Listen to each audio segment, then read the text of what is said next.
ভাই রে, আপনারা কি ভাইটিকে চিনেন? এই ভাইটি হলো আমাদের দেশের ফর্মে থাকা উড়ন্ত একটা দলের জয়েন্ট সেক্রেটারি। হঠাৎ করে হেলিকপ্টার ও বিমান ভাড়া বেড়ে যাওয়ার কারণে তিনি বাংলার টেসলা গাড়ি নিয়ে মৌচাক ফ্লাইওভার ব্রিজে উঠে গেছিল। অবশ্যই ভাইটি বিদেশি পড়াশোনা করে বড় হয়েছেন। তার এফ দিয়ে কিছু বাক্য উচ্চারণ করা আর আঙ্গুল দেখানো দেখে সেটা বুঝতে পেরেছিলাম। হয়তো এই জিনিসটাই বুঝতে পারেনি আমাদের দেশের সাংবাদিক ভাইরা। তিনি যেহেতু বিদেশ থেকে অভ্যস্ত, তাই তিনি জানেন না ওভারব্রিজে বাংলাদেশে গরিবের টেসলা গাড়ি নিয়ে ওঠা নিষেধ।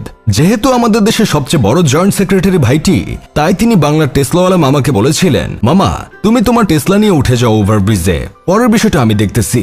যেই কথা সেই কাজ, টেসলাওয়ালা মামাও ফ্লাইওভারে উঠে গেল।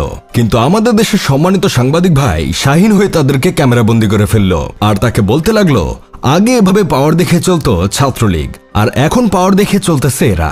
ওপাশ থেকে আমাদের জয়েন্ট সেক্রেটারি ভাইজান বলতে লাগলো, আপনি শিবির মিয়া। একে অপরকে ট্যাগাডেগি করতে করতে এক সময় জয়েন্ট সেক্রেটারি ভাইয়ের মাথার জয়েন্টে একটু লাড়া লাগে। তাই তিনি টেসলা গাড়ি থেকে নেমে সাংবাদিককে বলতে থাকেন, আপনি চিনেন আমি কে? সাংবাদিকের মোবাইল থাবা দিয়ে ফেলে দিয়ে বলতে থাকেন, এই অমুক প্রাণীর বাচ্চা, ভিডিও করস কেন? তাছাড়া তিনি আরো বলেন, অমুকের বাচ্চা, আমি ছাত্র দলের জয়েন্ট সেক্রেটারি, আমাকে ছাত্রলীগ বলস কেন? মোবাইল একদম পিছন দিয়ে ঢুকে দিব। তারপর আরো এফ দিয়ে কি একটা ইংলিশে গালি দিতে দিতে টেসলা গাড়ি নিয়ে চলে গেল। আমি আবার এত শিক্ষিত না ভাই, এসব ইংলিশ গালিটালি আমার মাথায় ঢুকে না। আপনারা দেশের একজন জয়েন্ট সেক্রেটারির সাথে এমন ব্যবহার কিভাবে করলেন ভাই? তাদের পাওয়ার সম্পর্কে কি আপনাদের একটুও ধারণা নাই নাকি? তারা চাইলে ঢাকা শহর হিসু করে ভাসিয়ে দিতে পারে, আবার তারা চাইলে পুরো বাংলাদেশ অচল করে দিতে পারে। সেই দলের জয়েন্ট সেক্রেটারি টেসলা গাড়ি নিয়ে ফ্লাইওভারে উঠে যাবে, ফ্লাইওভারে হেলিকপ্টার ল্যান্ড করবে, যা খুশি তাই করবে, আপনারা কিছু বলতে পারবেন না।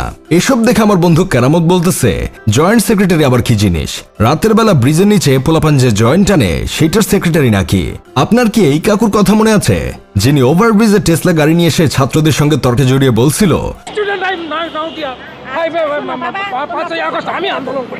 বুড়া কাকু স্টুডেন্ট আন্দোলন করছে, তাই তাকে এখন ওভারব্রিজের উপর দিয়ে টেসলা গাড়ি নিয়ে যেতে দিতে হবে। এই হলো আমাদের দেশের অবস্থা।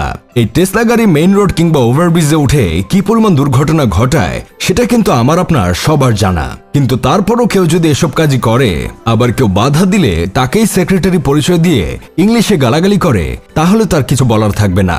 নিজে ভুল করে যদি সেই ভুলকে সঠিক করার চেষ্টা করেন, তাহলে সে ভুলটা আপনারই জায়গা মতো ঢুকে দেওয়া উচিত। দেশ নায়ক বিদেশ থেকে মিটিং করতে ব্যস্ত, আর চেলাপেলা দেশের বিভিন্ন স্থানে পাওয়ার দেখাতে ব্যস্ত। দল ক্ষমতায় নাই, তাই একজন মুতে ভাসিয়ে দিচ্ছে, কেউ তাদের চুল বাঁকা করতে পারবে না বলে বেড়াচ্ছে। আবার কেউ আমেরিকার ইউনিয়ন প্রেসিডেন্ট বলে পুলিশকে চাস্টলে ডাকছে। দল ক্ষমতায় থাকলে এরা তাহলে কি করবে? যাই হোক, শেষমেশ আমি গোলাম হোসেন একটা কাজের কথা কই। ছাত্রদল নেতা হইলেই কি টেসলা গাড়ি নিয়ে ফ্লাইওভারে উঠানোর এখতিয়ার আছে? প্রশ্নটা রেখে গেলাম, উত্তরটা আপনারাই দিয়েন।